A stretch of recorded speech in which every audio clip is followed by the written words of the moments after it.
Romanos 11, do versículo 33 ao 36, e essa sim é a nossa porção dessa noite. Ó profundidade da riqueza, tanto da sabedoria como do conhecimento de Deus. Quão insondáveis são os seus juízos e quão inescrutáveis os seus caminhos. Quem, pois, conheceu a mente do Senhor? Ou quem foi o seu conselheiro? Ou quem primeiro deu a ele para que venha a ser restituído? Porque dele, por meio dele e para ele são todas as coisas. A ele, pois a glória eternamente. Amém. O próprio texto é uma oração por si só, que o Senhor aplique essas verdades ao nosso coração. Quanto o homem conhece acerca do universo? Eu olho para o céu em dia de lua cheia e às vezes ela está vermelha, às vezes ela está amarela, agora até azul. Quanto o homem conhece acerca das estrelas? Quantos planetas existem? Qual o tamanho do espaço? Quanto o homem conhece acerca de si mesmo? Quanto você conhece acerca do seu coração? Você conhece o seu potencial? Aqueles cursos de autoajuda, aqueles coachings vivem falando que, olha, você precisa descobrir o seu potencial, você precisa tirar isso de dentro de você e colocar em prática. Mal ele sabe que isso é um monstro enjaulado. Ele pode sair. Quanto o homem conhece acerca do que está por vir, do seu futuro?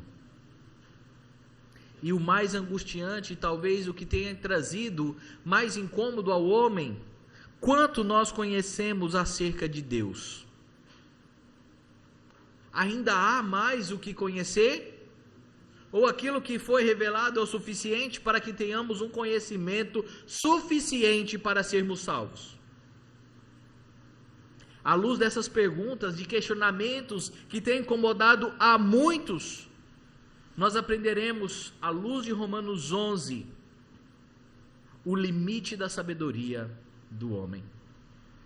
Ah, meus irmãos, muitos se acham tão poderosos, que pensam ter um conhecimento extraordinariamente superior do que de muitos, e consideram que isso é suficiente para que eles tenham poder sobre os demais. Mas então Paulo, fechando aqui o capítulo 11, depois de nos apresentar coisas fantásticas acerca do povo de Israel, é como que se fosse aqui uma credencial, uma explicação do motivo ou do propósito que Paulo fora levantado para ser apóstolo dos gentios. Por que isso foi necessário? Porque os judeus, os próprios daqueles que faziam parte da casa, os de dentro, se recusaram, se rebelaram contra Deus. E se aqueles de dentro então se rebelaram, Paulo se tornou, ou foi levantado por Deus, apóstolo dos gentios. Quem são esses gentios? Aqueles que não faziam parte da nação de Israel, que não eram judeus de berço. E o evangelho então estava sendo pregado para aqueles, para a vergonha dos judeus. O que nós agora entendemos à luz do finalzinho do capítulo 11 é que tudo isso está sobre um projeto, um plano soberano do Senhor, dentro do seu decreto extraordinário. Por isso o versículo 33 nos ensina sobre a grandiosidade da sabedoria de Deus. E quando então ele fala sobre essa grandiosidade, e quando nós adentramos sobre os atributos de Deus, Arthur W. Pink diz o seguinte: o poder de Deus é aquela capacidade e força pela qual Ele pode realizar tudo o que lhe agrade, tudo que a sua sabedoria dirija e tudo que a infinita pureza da sua vontade resolva. A sabedoria de Deus é o motor, é o que faz pulsionar os decretos de Deus. Todas as suas vontades estão alicerçadas, baseadas na sua própria sabedoria. Ora, meus irmãos, O que somos nós nas nossas profissões? Enfermeiros, médicos, professores, advogados. Quem é o pilar da nossa profissão? Com certeza aprendemos de alguém, com certeza existe uma literatura que nos embase, com certeza existe um conselho que está por trás da nossa profissão, nos direcionando nas boas práticas. Mas quem foi o sindicato de Deus para criar o universo? Quem foi aquele que ensinou a Deus na sua grande sabedoria? Paulo então vai dizer: ó profundidade da riqueza. Essa expressão é até difícil de traduzir, porque quando Paulo está dizendo dessa profundidade, é acerca de algo tão vasto, tão nebuloso, algo que é impalpável às nossas mãos. Eu não sei se você tem essa sensação. O meu lugar no mar, as poucas vezes que eu vou ou fui, mesmo morando no litoral, é na beiradinha. Morro de medo de tubarão. Morro de medo que venha um lula gigante e me puxe para as profundezas do mar. Que venha um bicho lá daquela profundeza. Não sei o que tem dentro, não consigo enxergar o fundo. Vendo os meus vídeos nos momentos aí de relax, no Instagram, pequenas poças de água em riachos, e quando eles colocam uma câmera lá dentro, uma grande sucuri descansando depois de uma boa refeição. Nós, ao imaginarmos a profundeza da sabedoria, da riqueza de Deus, é algo tão profundo, tão distante dos nossos olhos, que é impalpável. E o que é que compõe essa riqueza? O que é a riqueza de Deus? É Ele possuir todas as coisas? É Ele ter criado todos os minérios? É porque Ele foi o autor das nossas vidas, nos fazendo ali do pó? A riqueza de Deus é a sabedoria e o seu conhecimento. Porque por meio dessas duas coisas, Ele fez todo o resto. O conhecimento de Deus acerca de tudo fez com que nós viéssemos a existir, que a natureza existisse, que tudo estivesse palpável aos nossos olhos. Ainda falando sobre esse texto, John Murray, eu não sei falar o nome dele direito, dá para gravação, depois o povo vai ficar rindo de mim. O conhecimento se refere ao todo inclusivo e exaustivo entendimento e a cognição de Deus. E a sabedoria fala sobre o arranjo e a adaptação de todas as coisas para o cumprimento dos seus santos propósitos. Em Deus, essas virtudes são correlatas. Seria uma artificialidade tentar insistir indevidamente em uma distinção entre elas. O conhecimento de Deus envolve o perfeito entendimento das inter-relações, e essas, por sua vez, são determinadas pela sabedoria divina. As relações entre as coisas existem somente em razão dos propósitos que elas têm de promover no todo abrangente plano divino. O conhecimento e sabedoria de Deus são o alicerce para que os decretos de Deus sejam executados. E para falar sobre isso, nós precisamos lembrar acerca da doutrina da providência, onde Deus não somente nos criou e nos jogou ao léu nesse mundo, mas Ele providencia tudo para o nosso sustento, inclusive o governo de todas as coisas. Ele não só nos criou, como Ele nos rege, como Ele nos dirige. E tal conhecimento é profundo demais, sim, para que nós venhamos a compreender na sua totalidade. E até onde vamos acerca do conhecimento de Deus? Até onde eu posso conhecer o ser de Deus? Até onde a sua palavra se revela. Até ali. Mesmo pessoas insistindo, pessoas se esforçando de forma pecaminosa para apresentar um novo Deus, uma nova sabedoria, um novo evangelho, nada mudou. A palavra de Deus, ela é inerrante, incontestável, ela é totalmente consistente, mas aquilo que o mundo vem pregando, isso sim é frágil. Isso sim é debilitado e não se sustenta.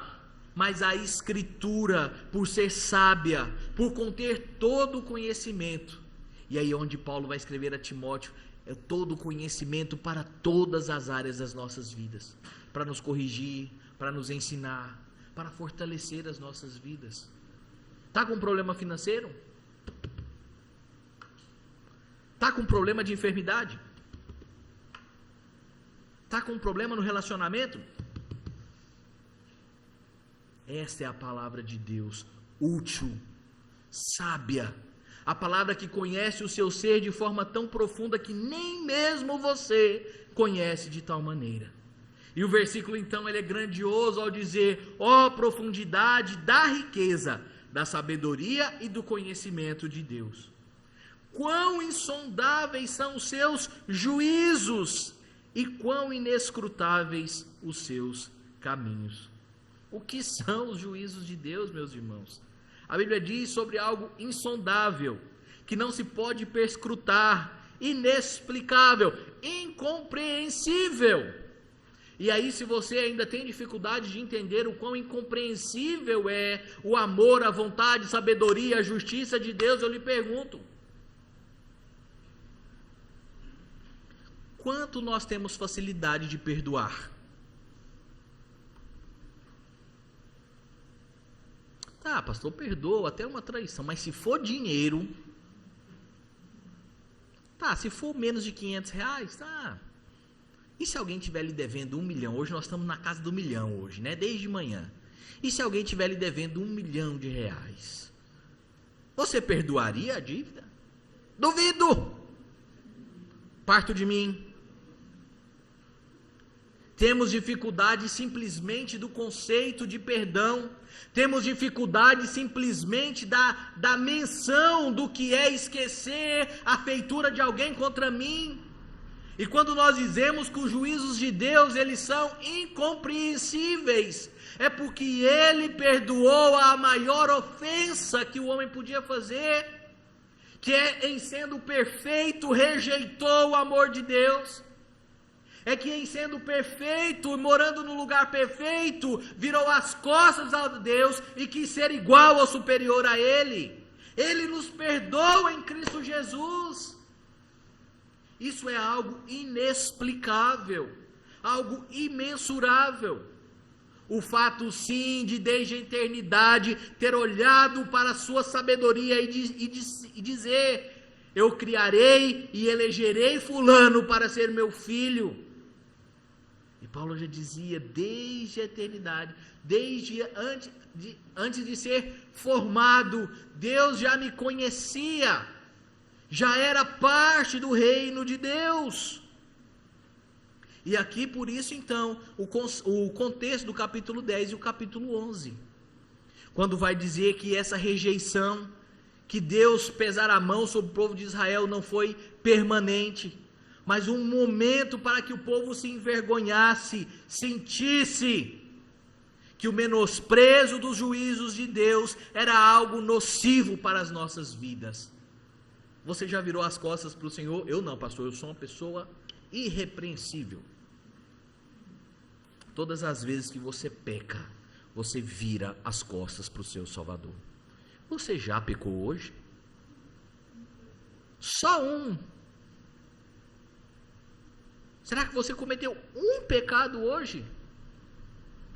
Vou melhorar. Será que vindo à igreja, você pecou só uma vez? Será que estando dentro da casa do Senhor, você tenha pecado uma só vezinha? Talvez essa lista seja muito maior do que nós gostaríamos que fosse. E o fato é de que cada vez que nós rejeitamos esse amor, nós estamos agindo como merecedores do inferno, como aqueles que mereciam morrer. E é onde vem então aquilo que é inescrutável, o decreto de Deus. E a nossa confissão de fé vai dizer: desde toda a eternidade, Deus, pelo muito e sábio e santo conselho da sua própria vontade, ordenou livre e inalteravelmente tudo quanto acontece. Porém, de modo que nem Deus é o autor do pecado, nem violentada é a vontade da criatura, nem é tirada a liberdade ou contingência das causas secundárias. antes estabelecidas. Esse é a grande sabedoria e conhecimento do Senhor. Essa é a grande providência que Deus age e executa nas nossas vidas por meio do seu decreto. Para que eu nascesse em 1986, no dia 2 de março, às 15 horas da tarde, ainda me lembro como se fosse hoje. Para que aquele dia maravilhoso acontecesse, Deus uniu meu pai e minha mãe. Deus separou os dois em matrimônio para que eu nascesse. Era a única forma. E Deus providenciou tudo para que eu estivesse aqui, para que fosse ordenado ao sagrado ministério, para que Ele me alcançasse e salvasse a minha vida. Ele proporcionou tudo. Isso é decreto por meio do seu santo conhecimento. Quem é o homem, meus irmãos, que tem tamanho conhecimento? Quem é aquele que pode se levantar contra Deus? Nada é maior do que a sabedoria do Senhor. Nada é maior. Quem lembra da ovelha Dolly? Cadê Dolly? Existem inúmeras iniciativas científicas de criar um ser humano autônomo. E quando eu digo autônomo, um ser humano alheio de Deus. Existem várias. E eles já viram que isso é quase impossível. Quase não, isso é impossível. E agora eles estão investindo em quê? Inteligência artificial. Pense no medo que eu estou. Chat G não sei das quantas. E ele traz todas as respostas para a sua vida. Você já parou para pensar o quão perigoso isso é? O Google responde a qualquer problema que você tiver. Esse papel é das Escrituras Sagradas. Esse é o papel do Senhor que te criou, que lhe tirou do cativeiro da imundícia do pecado. Ele é o Senhor da sabedoria. Mas o homem oferece um paliativo. O mundo quer oferecer um genérico, um similar. E o objetivo nunca será o esperado. Mas se então eu preciso aprender sobre a limitação do homem e partirmos do princípio que Deus, a vontade de Deus é soberana e que nada está acima do Senhor, que Ele é grandioso sobre todas as coisas, versículo 34 e 35 nos mostram outra questão: a insuficiência da sabedoria do homem. Quantos cursos você já fez na vida? Quantas pós-graduações? Quantos pós-doutorados? Isso é importante, te incentivo a fazer. Já tem 2 anos eu brigando para fazer o meu doutorado, o meu mestrado, e estou correndo. É importante, conhecimento nunca é demais. É bom que nos preparemos nas nossas atividades. Eu, quando pastor, preciso me capacitar mais, melhorar mais, estar com outros pastores. Mas mesmo lendo todos os livros de teologia disponíveis, estando com os maiores pregadores e teólogos do mundo, isso ainda seria insuficiente se a Bíblia não fosse o centro de todas as coisas. Paulo começa aqui o versículo 34 com uma indagação: quem, pois, conheceu a mente do Senhor? Ou quem foi o seu conselheiro? Ou quem primeiro deu a ele para que venha lhe ser restituído? Ele levanta e conclama ao povo, e não é a primeira vez que Paulo faz isso. Paulo usa essas mesmas palavras ao escrever aos Coríntios. Se você abrir lá em 1 Coríntios, no capítulo 2, a partir do versículo 10. 1 Coríntios, capítulo 2, a partir do versículo 10.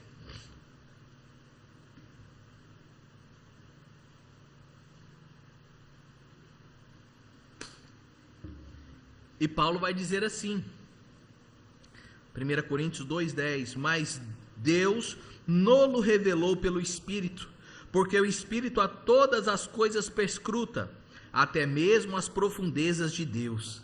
Porque qual dos homens sabe as coisas dos homens, senão o próprio Espírito que nele está? Assim também as coisas de Deus ninguém as conhece senão o Espírito de Deus. Ora, nós não temos recebido o Espírito do mundo, e sim o Espírito que vem de Deus, para que conheçamos o que por Deus nos foi dado gratuitamente. Disto também falamos, não em palavras ensinadas pela sabedoria humana, mas ensinadas pelo Espírito, conferindo coisas espirituais com espirituais. Ora, o homem natural não aceita as coisas do Espírito de Deus, porque lhes são loucura, e não pode entendê-las, porque elas se discernem espiritualmente. Porém, o homem espiritual julga todas as coisas, mas ele mesmo não é julgado por ninguém. Pois quem conheceu a mente do Senhor, que possa o instruir? Nós, porém, temos a mente de Cristo. Como pode alguém se levantar e dizer e querer conhecer a mente de Deus?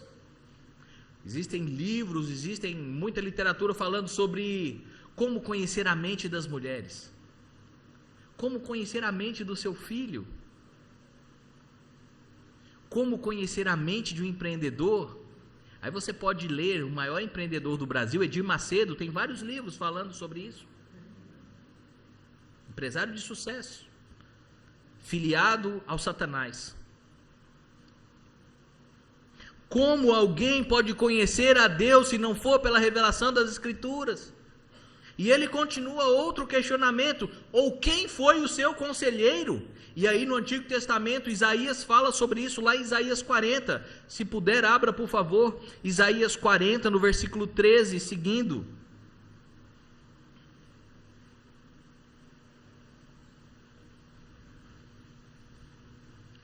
Isaías 40, a partir do versículo 13.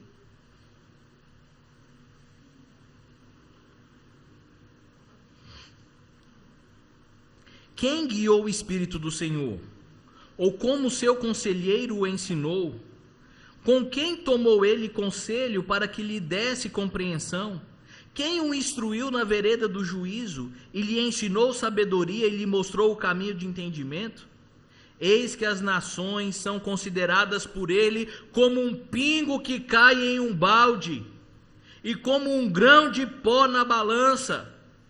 As ilhas são como pó fino que se levanta. Nem todo o Líbano basta para queimar, nem os seus animais para um holocausto. Todas as nações são perante ele como coisa que não é nada.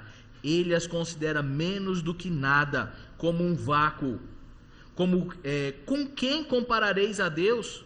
Ou com que coisas semelhantes confrontareis com ele? Ah, meus irmãos! E aqui é onde é extraordinário, graças a Deus não cantamos aqui. Quero que valorize o que você tem. Você é um ser, você é alguém tão importante para Deus, um pó, um pingo no balde. Mas ele me amou, ele mandou de Cristo para morrer por mim, sim, por graça, misericórdia, não porque você valesse alguma coisa, não porque ele viesse a receber algum favor, meus irmãos. Essa é a graça imensurável, isso é o segredo do sucesso. A capacidade, o poder, a sabedoria de Deus em amar a nós, míseros pecadores, miseráveis pecadores que somos, Ele nos amou. Mesmo não valendo nada, mesmo sendo insignificantes, Ele nos amou e nos chamou por filhos. Se você acha que tem algum tipo de favor a oferecer a Deus, prepare-se para o calor, porque não é o céu o seu lugar. Paulo continua. Quem já deu algo a Deus para que o restitua? Quem foi aquele superior a Deus que pudesse emprestar ao Senhor, que pudesse lhe fazer algum tipo de favor? Paulo também fala aos Coríntios, em 2 Coríntios, no capítulo 8, versículo 8. Não vos falo na forma de mandamento, mas para provar pela diligência de outros a sinceridade do vosso amor. Pois conheceis a graça de nosso Senhor Jesus Cristo, que sendo rico se fez pobre por amor de vós, para que pela sua pobreza vos tornasseis rico. Aqui, a demonstração fantástica da troca maravilhosa. Um sermão que eu indico, o sermão do reverendo Tiago Bahia, está na internet, nos YouTubes da vida. A troca maravilhosa. Como o Deus Todo-Poderoso se encarna e toma o nosso lugar na cruz, se faz maldito no nosso lugar, e experimenta o abandono do Pai no nosso lugar, para que nós experimentássemos a riqueza do Pai, para que nós experimentássemos a sabedoria. É acerca desse Deus que o Evangelho fala, é acerca desse conhecimento e dessa soberania inexplicável, é acerca desse Deus que nos ama tanto, que mesmo não merecendo, Ele envia o seu único Filho para nos salvar na cruz do Calvário. Não há sabedoria humana que possa se equiparar com a sabedoria de Deus. E por isso, meus queridos irmãos, quando nós observamos frases do tipo: Deus é o mesmo, só muda a religião. Se você entrar no site de uma mesquita lá de São Paulo, eu esqueci o nome da mesquita, lá na sua explicação ela vai dizer assim: o nosso Deus é o mesmo Deus dos cristãos, só muda o nome. O meu Deus não é Alá, o meu Deus não é Buda, o meu Deus não é um dos 33 milhões de deuses hinduístas. Não estou exagerando. O meu Deus é o Deus Yahvé, é o Deus da Trindade Santíssima, que está acima de todas as coisas, que conheceu todas as coisas porque Ele as criou, porque Ele as determinou. E então vem o versículo 36, fechando o capítulo 11. Por que a sabedoria de Deus é tão maravilhosa e extraordinária? Por que a sabedoria do homem é tão ineficaz? Versículo 36 responde: porque dele, e por meio dele, e para ele são todas as coisas. Simplesmente por isso. Porque ele é o alfa e o ômega, o princípio e o fim. Porque ele existe desde sempre, ele simplesmente existe. Deus está além do conceito de existência. Ele criou o tempo. Ele simplesmente é. Calvino diz o seguinte: esta é uma confirmação da sentença precedente. O apóstolo nos mostra quão longe estamos de ser capazes de vangloriar-nos contra Deus de algum bem que porventura seja propriamente nosso, visto que fomos criados por Deus a partir do nada, e agora o nosso mesmo ser depende dele. Disto conclui ser justo que o nosso ser seja orientado para a sua glória. Vamos aqui ao dia de ontem.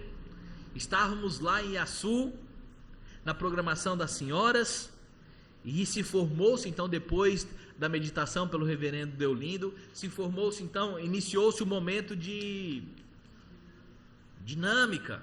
Agora a Bárbara está, viu? Mariclésia estava rouca de tanto ele gritar ontem.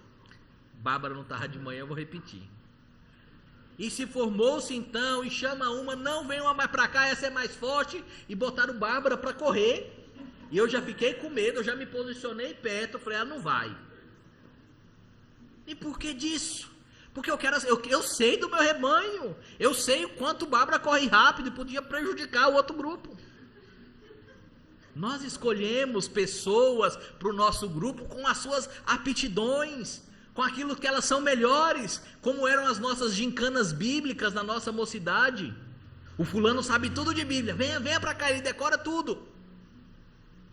Imaginem só, meus irmãos, a nossa incapacidade de querer compreender Deus com essas ferramentas fúteis que nós temos.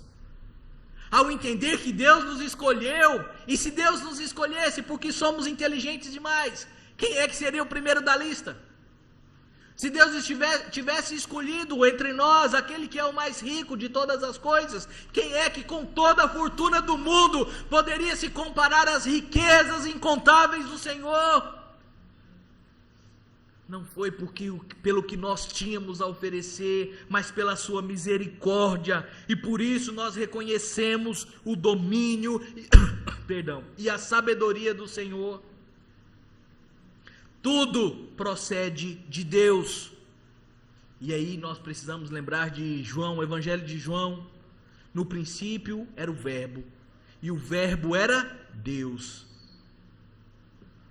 Ele estava lá na criação, a menção perfeita da Trindade Santíssima, na execução de todas as coisas. Meus irmãos, tudo é oriundo de Deus. O homem não sabe se expressar, o homem não sabe buscar ao Senhor, e aí ele faz filmes. Avatar, eu ainda não vi o último, mas no penúltimo tem uma árvore, onde toda a energia do povo se conecta à grande aia, à grande árvore do conhecimento, e eles têm um plug que liga nessa árvore. Então todos os conhecimentos de todos vão se inteirando. Não, meus irmãos, aquilo que nos une em um só conhecimento, aquilo que nos dá sabedoria é a palavra de Deus, que nos forma como igreja, que nos faz desfrutar da comunhão dos santos, porque tudo é procedente do Senhor. Ele, por meio de si próprio, fez existir tudo. É interessante como Gênesis 1 e 2 vai dizer que pelo poder da sua palavra, tudo se fez. Haja luz, e houve luz. Já pensou você, dona de casa, olhasse para a sua casa amanhã, segunda-feira, depois de um domingo, com casa cheia de netos, cheio dos filhos que vieram comer, para não fazer comida em casa, vão para a casa da mãe, tem uma saudade de fazer isso. E você então chegasse na segunda-feira e olhasse para casa, para as panelas, limpe-se.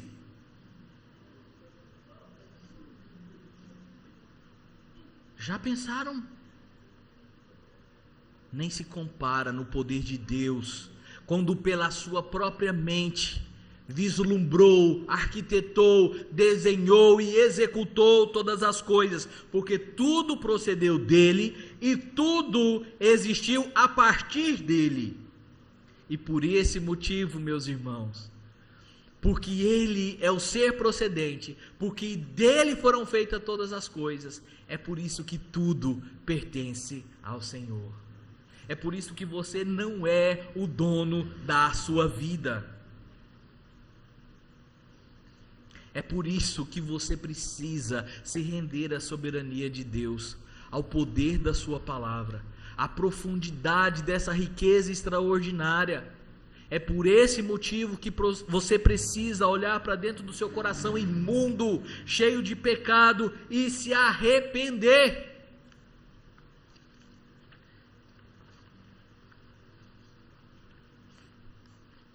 Spurgeon diz assim: pecador, acho que ele está dizendo para mim, pecador, você é o vazio e Cristo é a plenitude. Você é a imundícia e Ele é a purificação. Você não é nada e Ele é tudo. E quanto antes você consentir com isso, melhor. Pare de dizer, eu viria ao Salvador se isso ou se aquilo, pois essa sutileza irá iludir, atrasar e destruir você. Venha como você está agora, pois Cristo não é quase tudo, Ele é tudo em todos. É por esse motivo, por esse entendimento de Spurgeon, entendimento que parte do próprio apóstolo Paulo, que ele vai chegar à conclusão: a Ele, pois, a glória eternamente. Amém. Porque nós não pertencemos a nós mesmos, porque a nossa inteligência, o jeitinho brasileiro não pode nos salvar, Porque nós não podemos recorrer à salvação, nós não podemos procurar a Deus pelos nossos próprios esforços. Sabe por que você está aqui? Pela misericórdia dele que te motivou a vir, que lhe impulsionou a vir. É por meio da graça e misericórdia do Salvador, Senhor Jesus Cristo, que por meio do Espírito Santo atua em nós. É só por isso. Porque não passamos de imundícia, não passamos de porcos mergulhados no nosso imenso chiqueiro de pecados, até que Cristo nos purifique com seu sangue precioso e nos torne então parecidos com algo que pode refletir a glória de Deus. E por que parecidos? Porque nós espelhamos a Cristo, ainda continuamos aqueles mesmos porquinhos, mas o que Deus enxerga agora é a obra de Cristo. Mas haverá aquele dia, meus irmãos, o glorioso, grandioso dia, em que nós seremos justos, que veremos a glória de Deus, sem sermos consumidos, porque não haverá mais pecado em nós. Então conheceremos a profundidade real da glória, da soberania e da graça de Deus. A Ele eternamente a glória. Amém. Que o Senhor então nos abençoe e nos guie no caminho da salvação.